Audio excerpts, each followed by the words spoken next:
that a yes? Yes. Okay.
Welcome. Good morning. I'm Matthew Johnson, Senior Minister of the Unitarian Universalist Church in Rockford, Illinois. And whether you are joining us live at 10 Central on June 7th or later, welcome.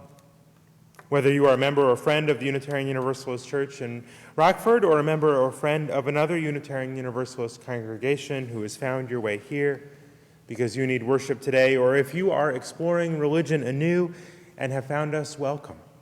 Whether you are frightened or grieving or determined or curious or sad or furious, welcome.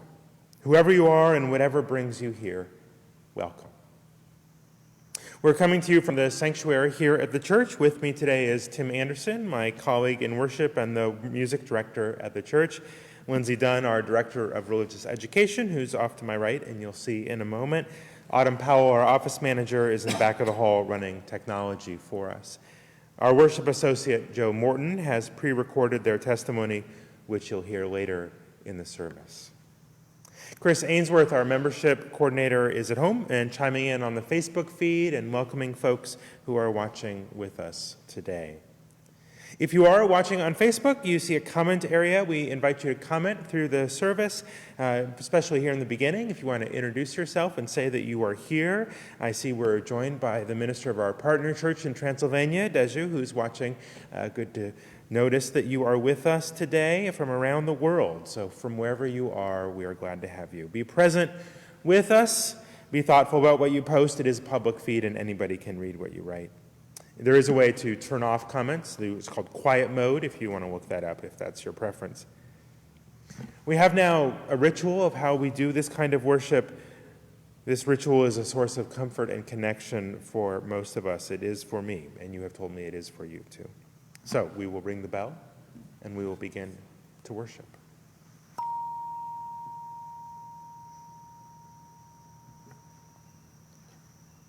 We'll begin with singing. Tim will play and sing, and wherever you are, we invite you to sing along with the words on the screen for There's a River.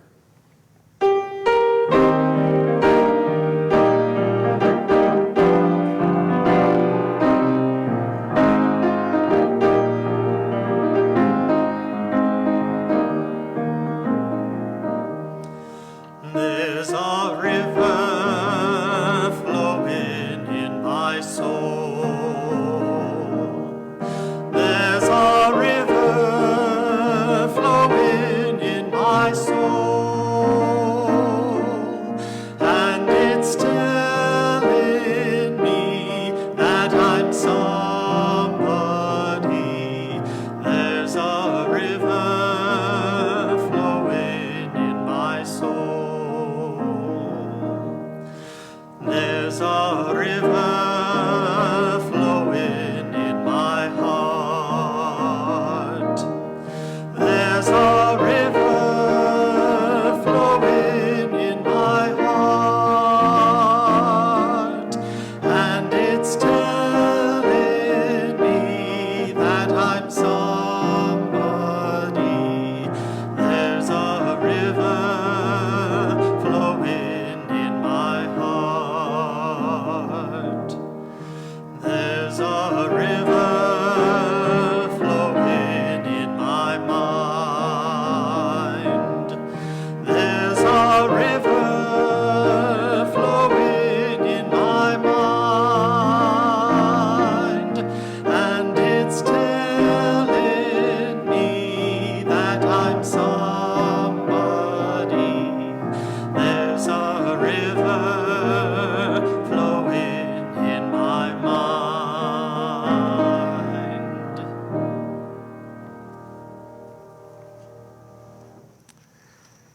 It's a new month here at the church, June, and our theme for the month of June is evil. In fact, the materials we received named it as good and evil, but we're focusing on evil and how to fight it and what it takes to resist it. And so our hymn for this month is a hymn that calls us to those higher principles that can orient our life in the struggle against evil in ourselves and in the world. And that's Just As Long As I Have Breath. So we'll sing together. We'll put the words up on the screen. Sing along with Tim.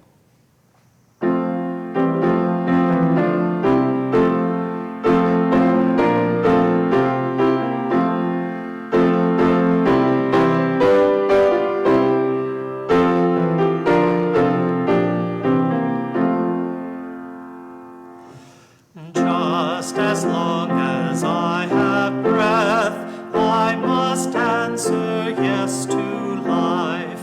Though with pain I made my way, still with hope I meet each day. If they ask what I did well, tell them I said yes to life.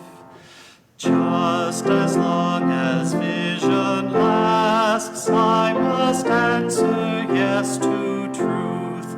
In my dream and in my dark, always that elusive spark. If they ask what I did well, tell them I said yes to truth. Just as long as my heart beats, I must answer yes to love. Disappointment pierced me through, still I kept on loving you. If they ask what I did best, tell them I said yes to love.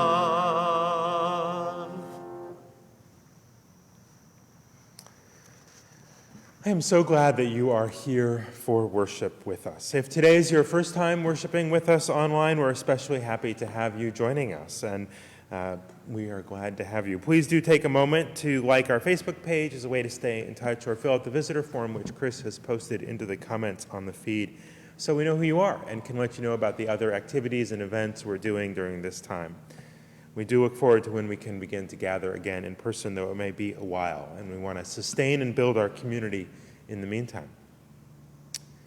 The flaming chalice is the symbol of our faith, a beacon of truth, a fire for justice, and a warmth for the soul.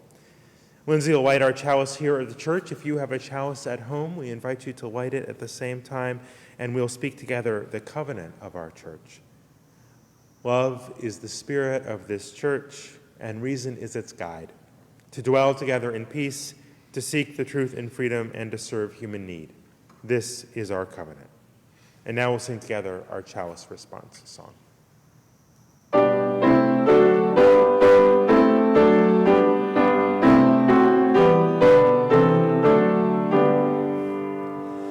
May love shine forth through us today. May light of reason guide our way. May beauty, truth, and joy become a flame that burns in everyone.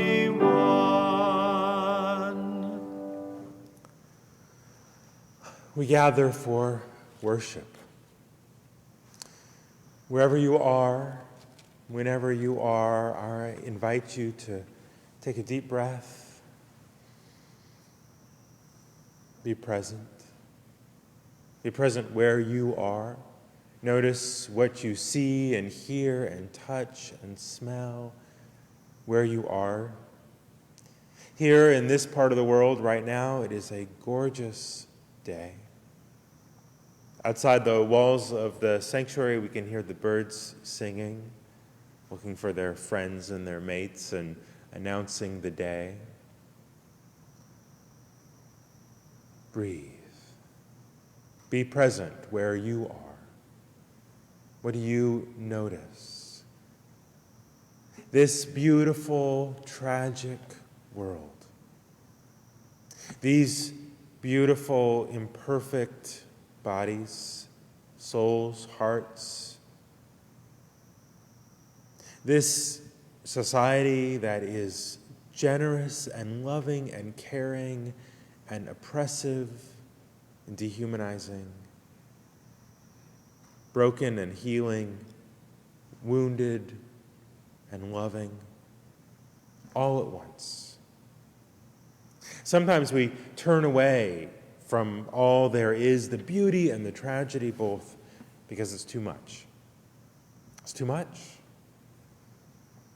But during this hour, noticing what's around you, breathing, remembering that you are loved, that you are somebody, that you are somebody. In this hour, we shall attend to the fullness of being human on this earth, in this life, in this universe, which is a lot.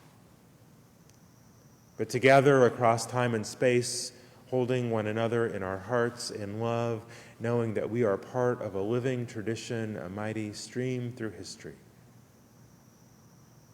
we shall hold the wholeness as best we can.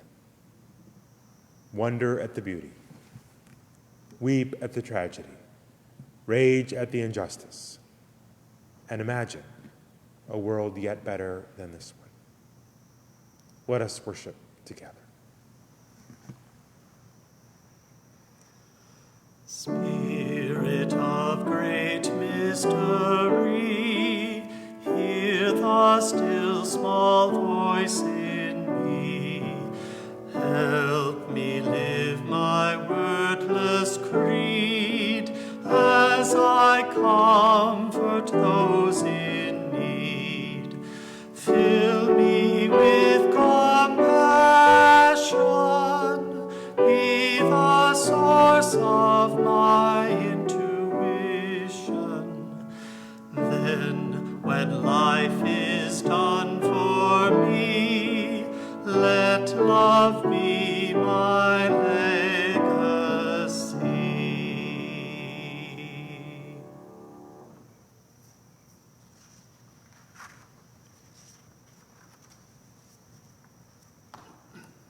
Good morning. I'm Lindsay, and I'm happy to be here with you this morning.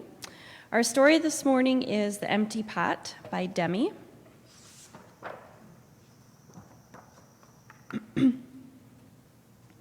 A long time ago in China, there was a boy named Ping who loved flowers. Anything he planted burst into bloom. Up came flowers, bushes, and even big fruit trees, as if by magic. Everyone in the kingdom loved flowers too. They planted them everywhere. The air smelled like perfume.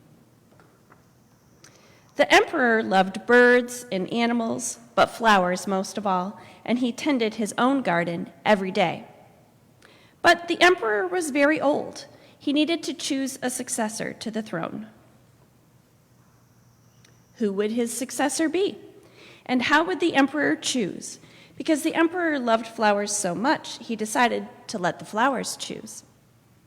The next day, a proclamation was issued. All the children in the land were to come to the palace. There, they would be given special flower seeds by the emperor. Whoever can show me their best in a year's time, he said, will succeed me to the throne. This news created great excitement throughout the land. Children from all over the country swarmed to the palace to get their flower seeds. All the parents wanted their children to be chosen emperor, and all the children hoped that they would be chosen too.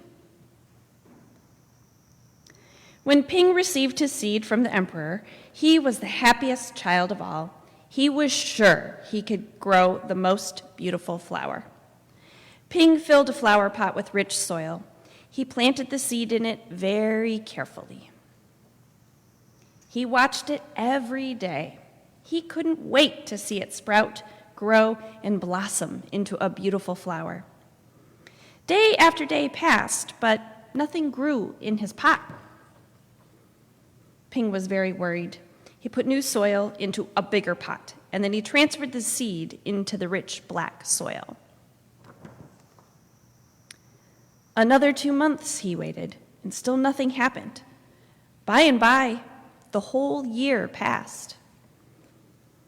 Spring came, and all the children put on their best clothes to greet the emperor.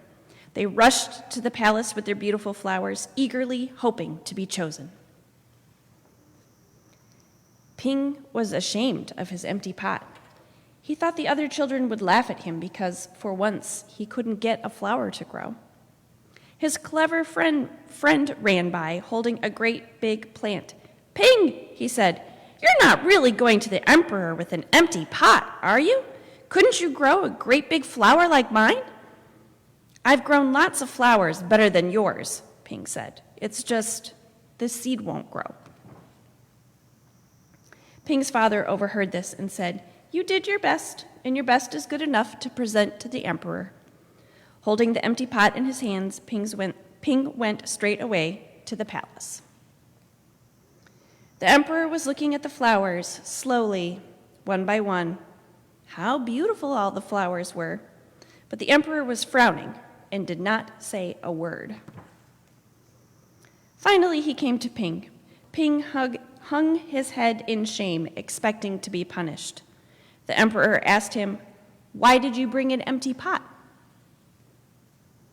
Ping started to cry and replied, "I planted the seed you gave me, and I watered it every day, but it didn't sprout. I put it in a better pot with better soil, but still it didn't sprout. I tended it all year long, but nothing grew. So today I had to bring an empty pot without a flower. It was the best I could do." When the emperor heard these words, a smile slowly spread over his face, and he put his arm around Ping. Then he exclaimed to one and all, "I have found him. I have found the one person worthy of being emperor. Where you got your seeds from, I do not know, for the seeds I gave you had all been cooked, so it is impossible for any of them to have grown. I admire Ping's great courage to appear before me with the empty truth, and now I reward him with my entire kingdom and make him emperor of all the land."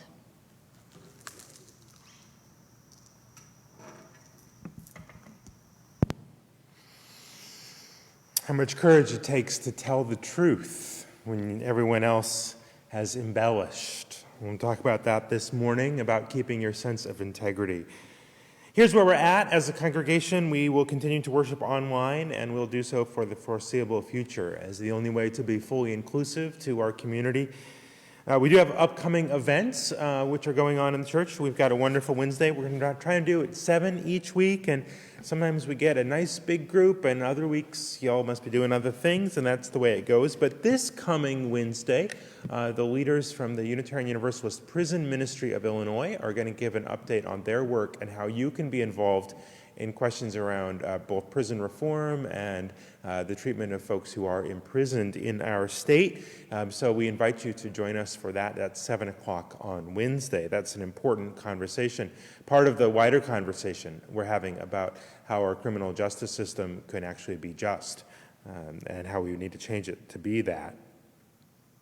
The annual meeting is today, so there'll be no coffee hour. Instead, use the same meeting ID, which will be up on the screen in a moment when we do the offering, to join the annual meeting. Please, if you are a member of the church, come to the Zoom annual meeting. We want to make sure we've got folks there.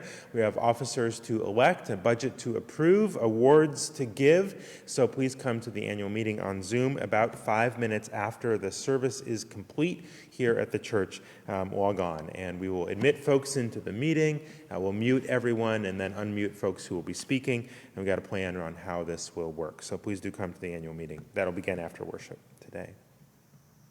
Please check in with each other. If you're thinking of someone you usually see here at church, or you've reconnected with an old friend who may be worshiping with us even though they moved away but now can be part of our community, call them up, send them a message or a text. Reach out to one another. Reach out to me if you need anything, would like to chat, or need some assistance. We do have some funds for those who are in particular financial need in the congregation, and so let me know if you are in need of that.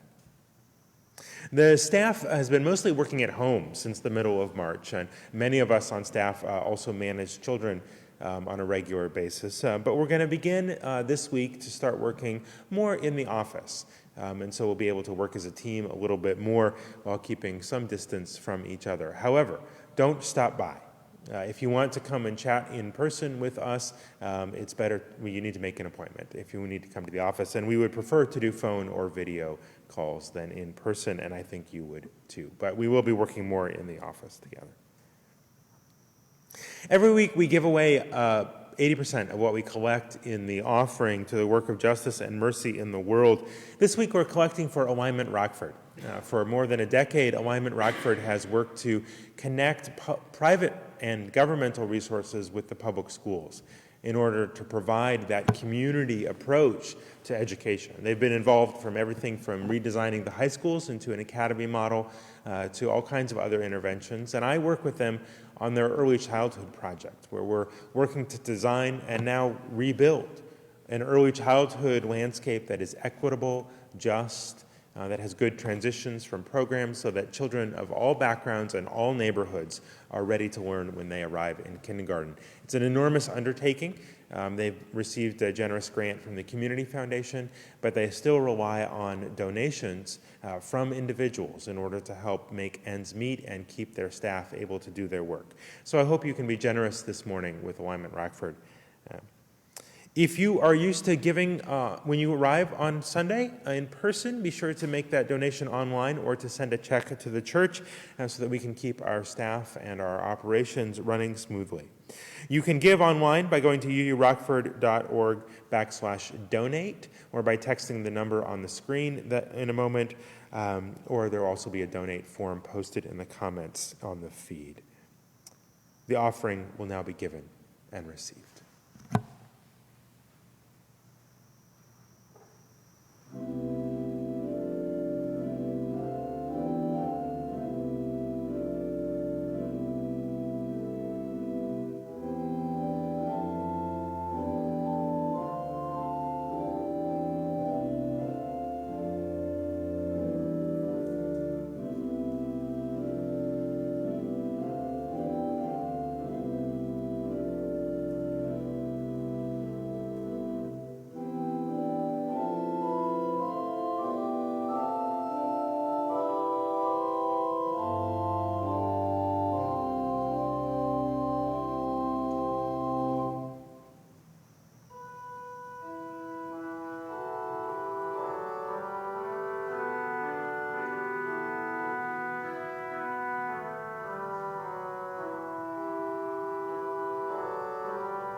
Hi, my name is Joe Morton, and I am your worship associate today.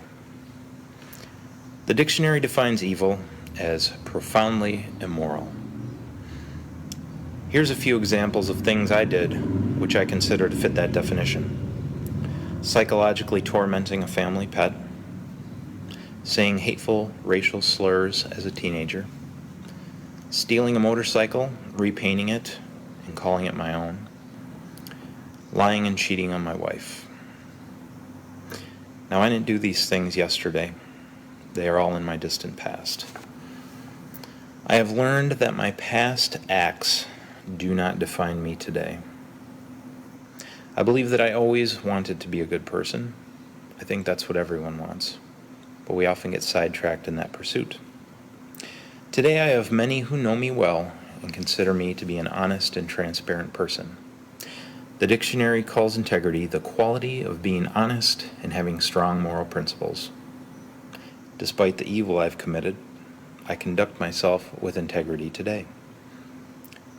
Here's a few breadcrumbs on how I made the transition. First, even when I did bad stuff, I always felt like I was a moral person. And that was a lie that I told myself. One thing I noticed in my ever-maturing wisdom was that my heart was pretty smart, and it knew the difference between right and wrong. For a long time, I had a hard time listening to my heart. Only after experiencing the disappointment of divorce, I realized that was a pain that I did not desire repeating. Through the help of others, I recognized this internal moral code was a wonderful guide when I was able to tune into it. Second, there's this place in my mind called the dark playground. It is an insanely fun place to hang out. It's where all the juicy thoughts happen, which we are not obligated to tell any other human being on earth. Not our Catholic priest, not our friends, not our spouses. There's no accountability in the dark playground. And I learned that whatever happens in the dark playground, it eventually manifests itself into our reality. And the results aren't pleasant. I must take action to sustain my narrative of what I desire. For me, I want to be a person of integrity. I want to have credibility. I want to be respected, and I want to be loved. In order to do this, being truthful with myself is the hinge pin keeping the wheels on the car of my life. That bad thing that I feel shame and guilt about, I got to talk about it. I can't underestimate others or think that they can't handle it. They can handle it. They will surprise me. And still, they will love me and accept me for who I am. When I was creating and committing evil, there was definitely a lack of self-love. I have observed that when I have an absence of self-care, it makes it very difficult for me to dedicate my time, energy, and heart toward helping others. Only when I am my best self, it enables me to have an abundance of love and gentleness with myself and others. To me, this is a healthy selfishness mindset, and it goes a long way in keeping me from being evil.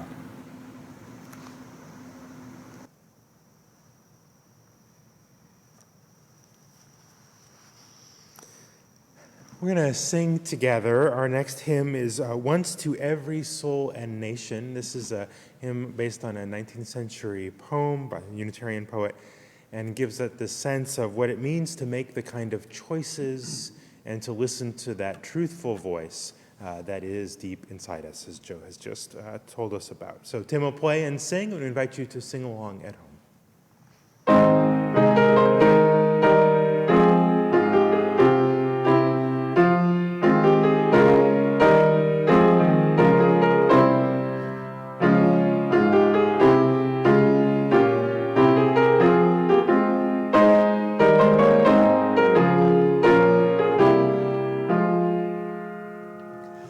Once to every soul and nation,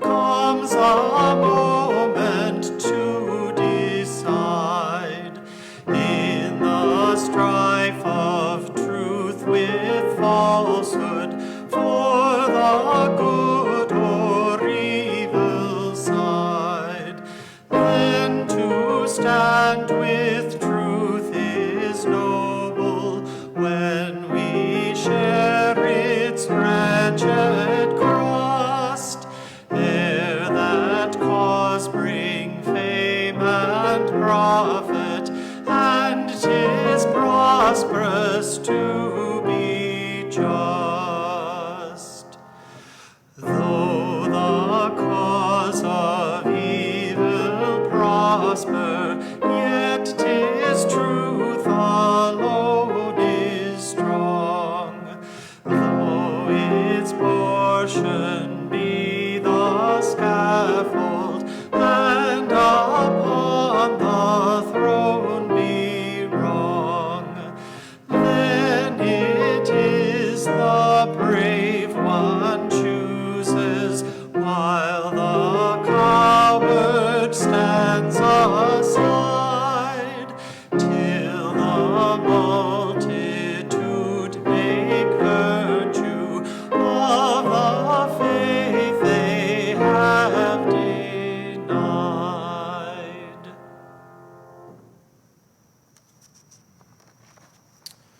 These are powerful words to say that the truth gets the scaffold while falsehood and evil get the throne. Those are words that were true then and sometimes feel true now too, don't they?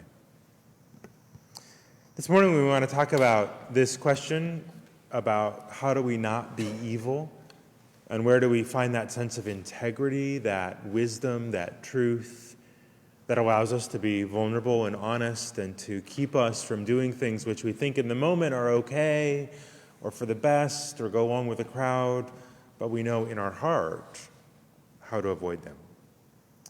So our format's a little bit different in this morning. I want to share some readings with you and then reflect on them together as we sort of build a picture of what it looks like to do this. And you'll hear these themes repeat from the story to the testimony to the songs of how it is to not go with the crowd and get another seed that'll actually grow, but to be honest, I did my best. So we'll start with a reading from the Tao Te Ching, which is one of my favorite scriptural sources. This is from chapter 18. When people lose sight of the Tao, codes of morality and justice are created. When cleverness and strategies are in use, hypocrites are everywhere.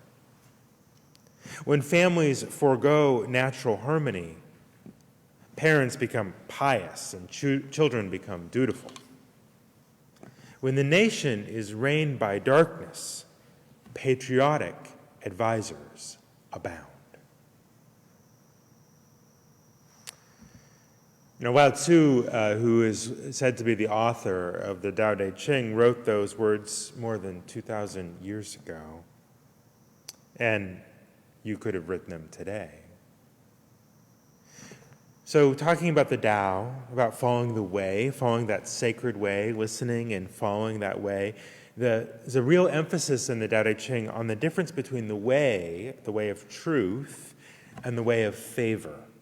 It talks about the difference between simple things and shiny things, between what really matters and the appearance of what matters, and how important it is to follow the Tao so that you can figure out the difference between those things. One of the other main concepts in Taoism is wu wei, or non-action. And that's about spending more time listening to the Tao and following the way and going with the way rather than trying to create everything ourselves. And I think for many of us in this moment, when we see regular protests and calls for reform or transformation of the way society works, this moment which has been building for 500 years, which built, and now folks have had enough. It's time for change to happen. This moment, some of us, I think, are called to that wu wei, that non-action, which is to listen and do as asked, rather than to create our own or be innovators, but simply to go with the flow of the sacred way, which is being expressed in the calls for justice. Another thing that comes up a lot in the Tao Te Ching that Lao Tzu writes about is this notion that force rebounds. He says in other places that the sword is used on the wielder.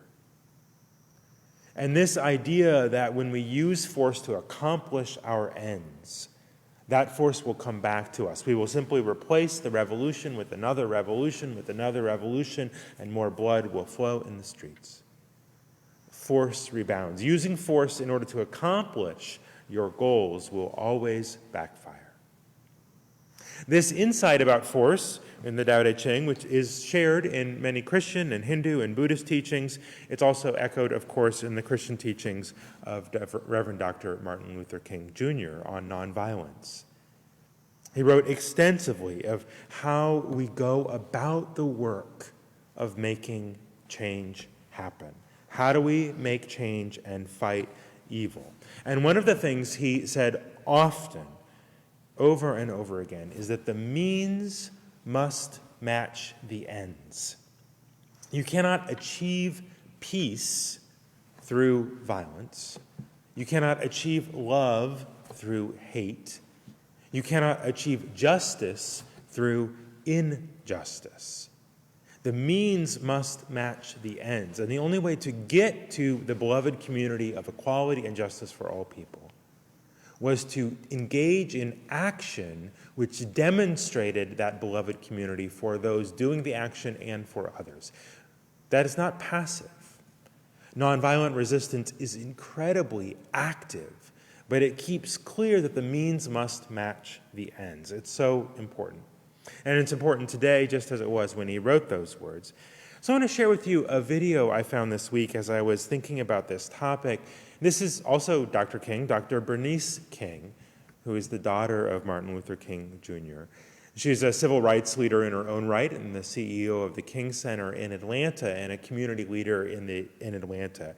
And this video, which is about 5 minutes, is her talking to the public, having been invited to do so by Mayor Keisha Bottoms in Atlanta earlier this week. And she talks about the importance of these ideas. And I want you to hear it and see it directly from her. So Autumn, let's go ahead and show the video to the folks at home.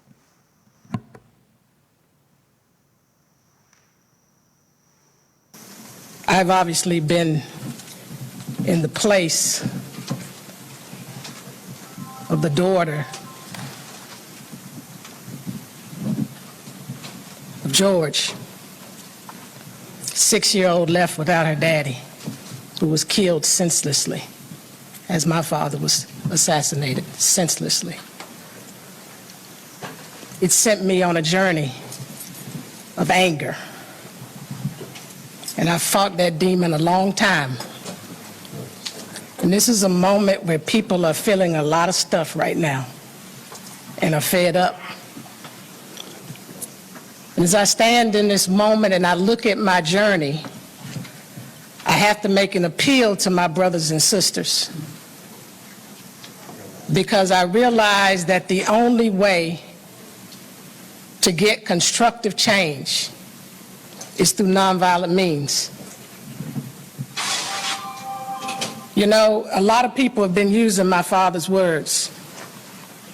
Sometimes I get a little upset when people do that and co-opt those words and take them out of context. But I realize that he gave his life to this nation. He was a son of this state and of this city, born on the soils of this city, on Auburn Avenue. But he said to us, riots are the language of the unheard. And the part we often miss when people use it is the part about the unheard. This is a time when we all have to listen. We have to listen to the cries that are coming out of the hearts and the souls of my young brothers and sisters and all of the others that are in the streets of America right now and in our city. But if there's anything I can say to them as they cry out to look at these changes, because the changes have to happen. We can't go back to yesterday. We can't keep doing things like we've been doing it in this nation. We've got to deal with systemic racism and white supremacy once and for all. But the only pathway I know to do this is through nonviolent means. It is a proven method. It did not fail my father and them. As many people who think it failed, it did not fail them, because one thing about it is when you really understand it and really practice it, it brings about the results. So right now it's about what is the end goal. The end goal is we want change and we want it now. But change never comes through violence. It is not a solution. Violence, in fact, creates more problems. It is not a solution.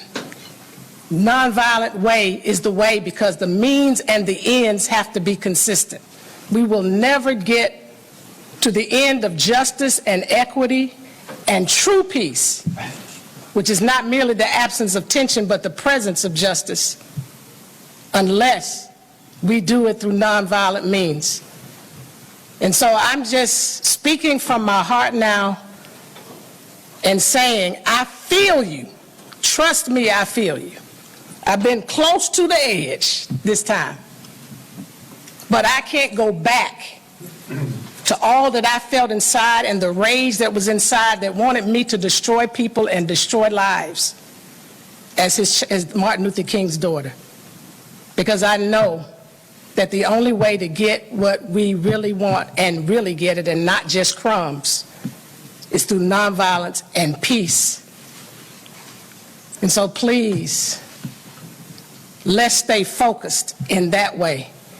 And remember, everybody is not on the same page. There are people who would try to incite a race war in this country.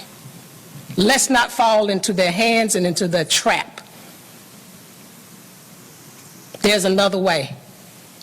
And so in the name of Martin Luther King Jr., from the soils of Atlanta, Georgia, and from the 5-year-old girl who lost her daddy to gun violence senselessly at the hands of law enforcement, let's do this the peaceful and nonviolent way to deal with the evils and the conditions of our time. But I will say, as he said, and as I have a dream speech, if we go back to business as usual, we're going to be in trouble.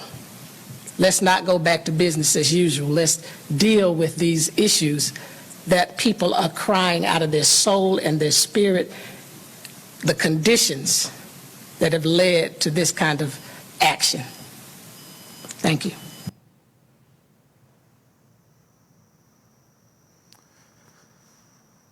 I thought that her words were so powerful, and that if you're watching the video and able to see as they cut away the local news there in Atlanta to show the protesters and the riot gear as if it was a military occupation. I've been thinking a lot this week, as I know all of you have, about what's going on. Locally here, some of you have probably been to the protests that have been happening, and if you haven't, it sounds like there'll be many opportunities to join them as they continue to speak up about wanting change. And the Rockford Youth Activism, which has led these protests, is an organization that's been around for a while. I've worked with them before, and I have to say that their growth as an organization and their protest skills and their spiritual depth, from what I can see, is remarkable.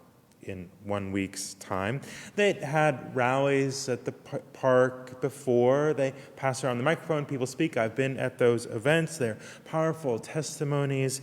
But what has come is a skill and a willingness to engage and a message control to say, no, we are going to have means that match our ends of what we want, like lying down on East State Street on the street for 8 minutes and 46 seconds. The amount of time that George Floyd's neck was pressed upon. Nonviolent resistance. Confrontation, speaking up, truth-telling, courage, nonviolent. Clear demands, this is what we expect, and the means must match the ends. And when we see success in the work for justice, this kind of integrity of action, clear demands, the means that match the ends, nonviolence, and then respect for dignity, but also a respect enough for dignity and justice that you will not be silent. The little boy in the story could have stayed home with his empty pot, but no, respected the process, the truth, enough to come and tell it. Now, this being nonviolent and not using force, which rebounds, is really hard when you are fighting tyrants. That's the hardest. We want to go to war with them. They're using these cynical tactics. We want to use the same. Why do we feel like we're fighting with one hand tied behind our back? You've heard those kinds of phrases. It's really hard, but you have to be careful and not give in to do what they do, to not become the evil that you fight. Friedrich Nietzsche, in his book Beyond Good and Evil, has a saying about this. And the book, which I admit has been 20 years since I read it, but one of the takeaways was this idea that the system of saying who's good and who's evil can often become a system of power. Right? We say, oh, the person with the badge is always good.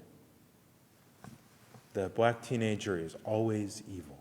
These systems. So to say beyond good and evil, to judge actions on their own merits, by their own integrity, and not give in to the codes which sometimes tell us things which are not true or not the full story. But in that book, Nietzsche has a set of sayings, and one of them is this: "He who fights with monsters might take care lest he thereby become a monster. And when you gaze long into an abyss, the abyss also gazes into you." I'm going to repeat that. He who fights with monsters might take care lest he thereby become a monster. And when you gaze long into an abyss, the abyss also gazes into you. I think that's so powerful because we have been gazing into the abyss, violence and domination, and a kind of cynicism, a big lie. I didn't say that, even though there's video of them saying that. I didn't do that. You can't believe what you say. I really did this big lie. That is a kind of abyss of falsehood and cynicism and violence. And the violence of the system, we can gaze into that abyss, and the abyss gazes back into us. And so we must take care that we not become the monsters that we wish to fight. So how do you do that? How do you fight evil? How do you fight evil and keep your sense of integrity? What's the story you want to tell about your life? How will you sing your truth? How will your life speak for you and give character? How will your deeds reveal your commitments and your integrity? Gwyneth Walker has written a song about this and about how the life might speak for you, which is our anthem for today, which Tim will share with all of you.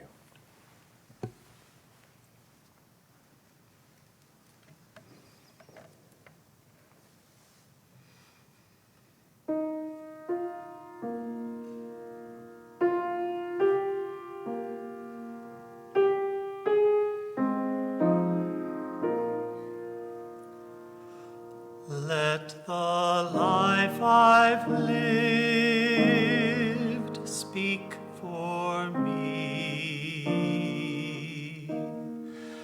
Let the life I've lived speak for me. When I come to the end of the road and I lay down my heavy load, let the life I've lived speak for me.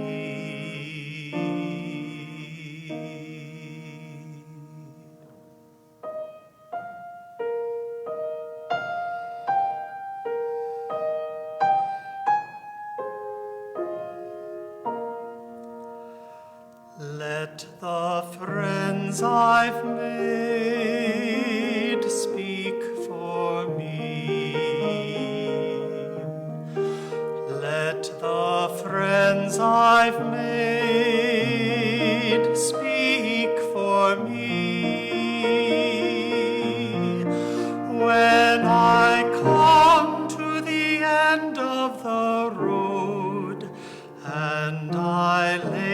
down my heavy load. Let the friends I've made speak for me. Lay down your burden and rest with the setting sun. All the beauty of your life will shine when your day is done. Let the love I've shared speak for me. Let the love I've shared speak for me. Let the love that I've tried to share and the burdens I've struggled to bear, all this life of joy and care, speak for me.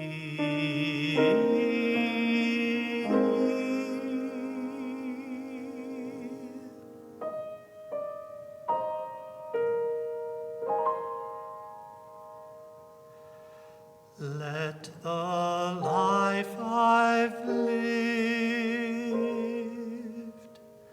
speak for me.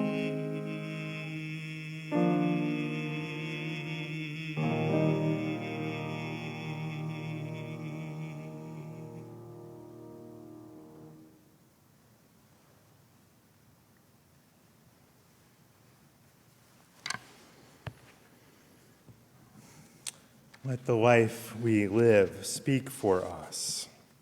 If you must follow the way, which is what Lao Tzu calls us to, and the means must match the ends, which is what both Dr. Kings call us to, and you want to avoid becoming the monster that you fight, as Nietzsche reminds us, then you need a wellspring, a songbook to live by, a source of integrity. You need that North Star to guide you. You need that clarity about what your life wants to be about, what song you want to sing through your deeds and your actions.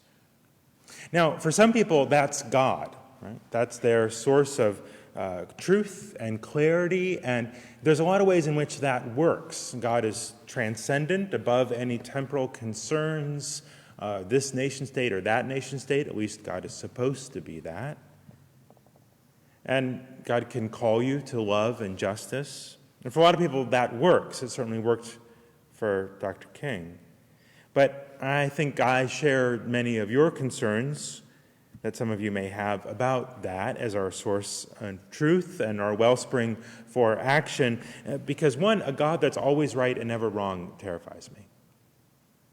And I worry about the claim that, no, God says I must do this, I must do this. And we've seen throughout history and current events how badly that can go, and how easily God can be used, the idea of God can be used for partisan purposes, for cheap stunts.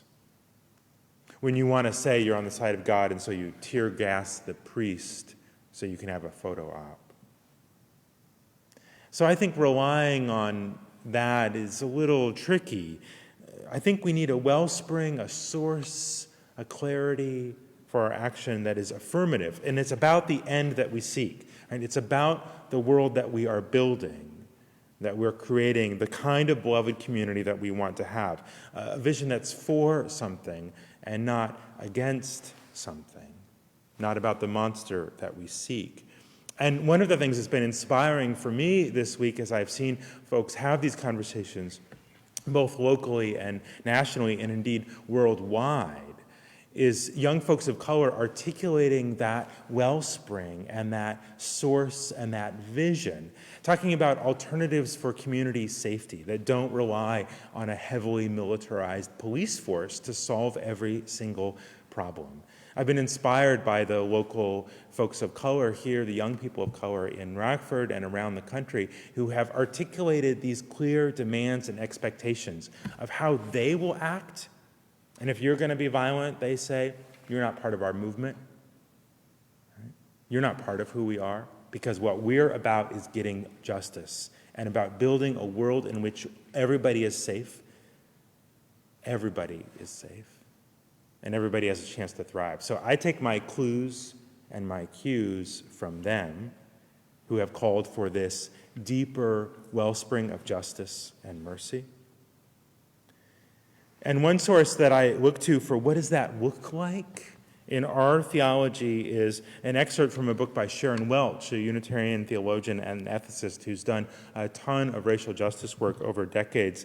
And she writes about this wellspring. She writes this: "The wellspring of decency is loving this life in which people die, people suffer, there are limits, and we make mistakes.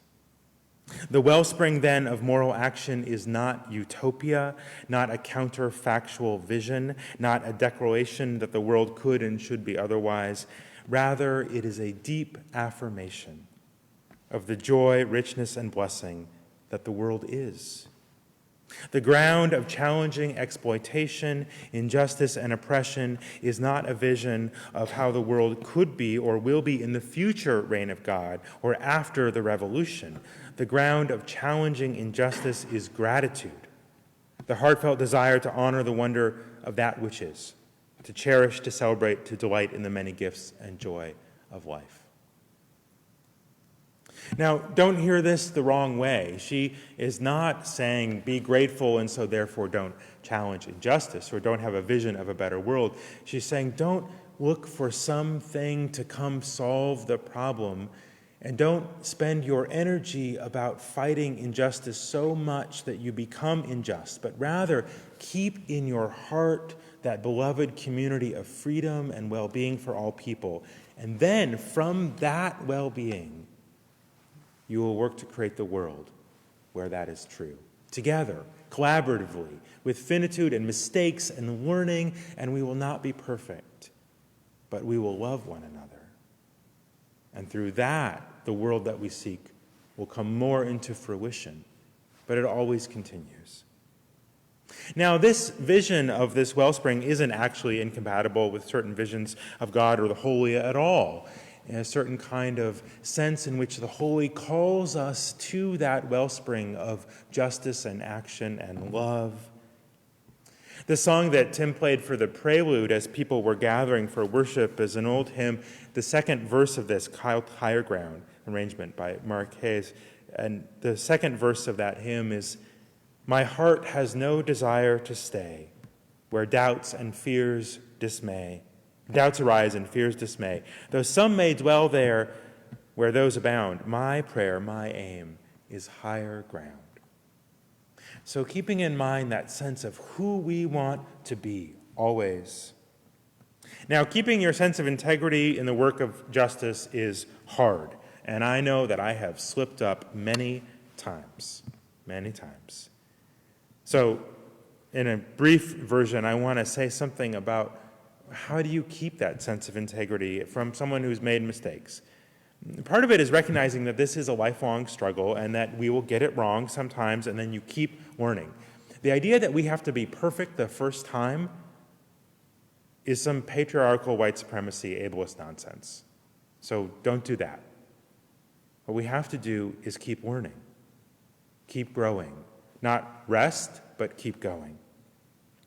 If I think about when it's hardest to keep your integrity, it tells me what we need to do to keep it. For myself, it's hardest for me to keep my integrity when I feel stressed or rushed, or I have a deadline or have to be punctual about things.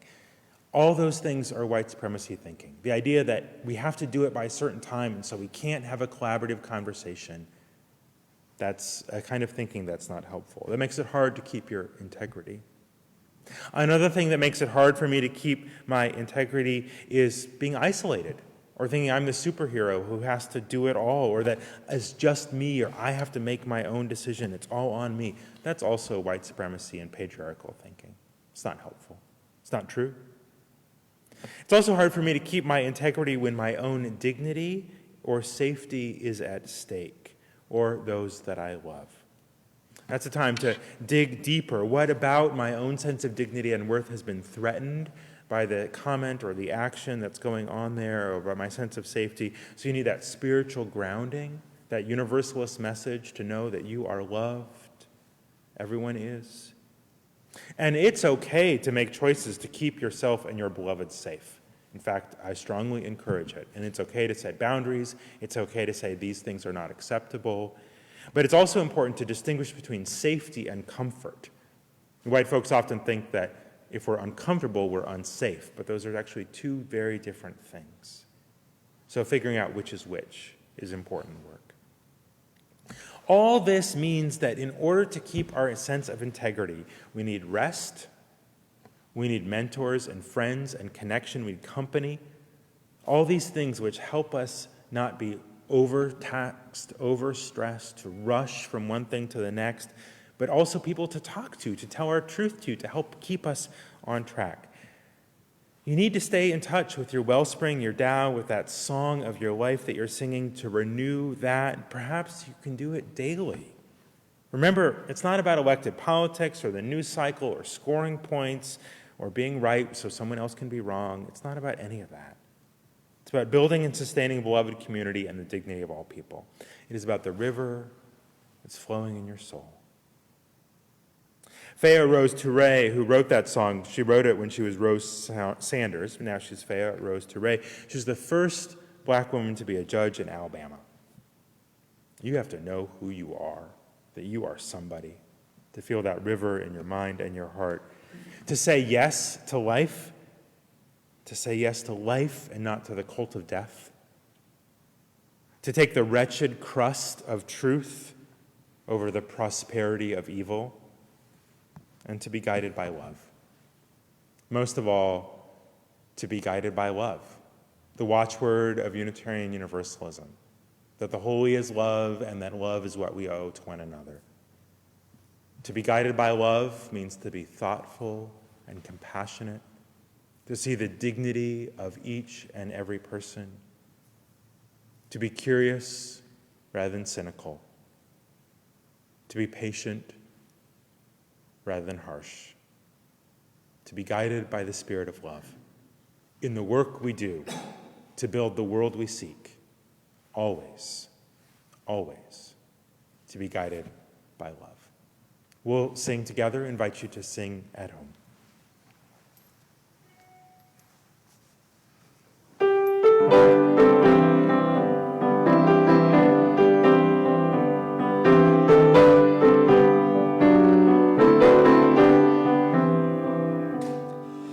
Love will guide us, peace has tried us, hope inside us will lead the way on the road from greed to giving.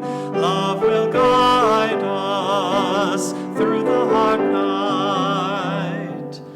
If you cannot sing like angels, if you cannot speak before thousands, you can give from deep within you.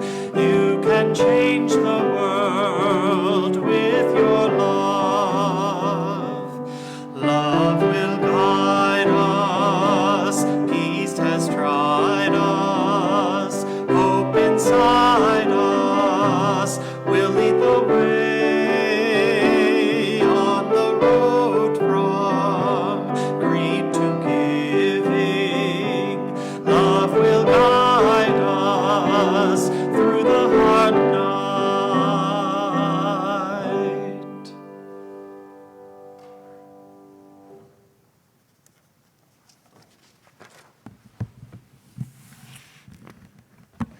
We'll extinguish the chalice here at church and invite you to extinguish your chalice at home as we close our service of worship. And the words for our benediction from the letter to the Philippians chapter 4. Whatsoever things are true, whatsoever things are honorable, whatsoever things are just, whatsoever things are pure, whatsoever things are lovely, whatsoever things are of good report, if there be any virtue and if there be any praise, think on these things. We'll sing together our sung benediction. Go your way in peace.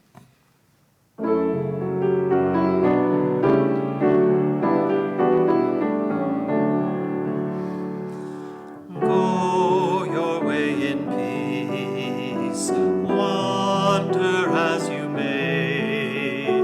Blessed is the path you take, may love guide you on your way. Go our way in peace, wander as we may. Blessed is the path we take, may love guide us on our way.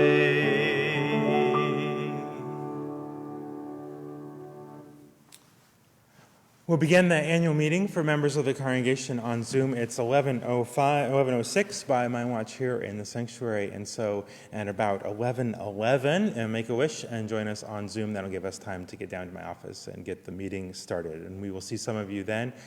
For the rest of you, go in peace, go in peace, go in peace. Amen.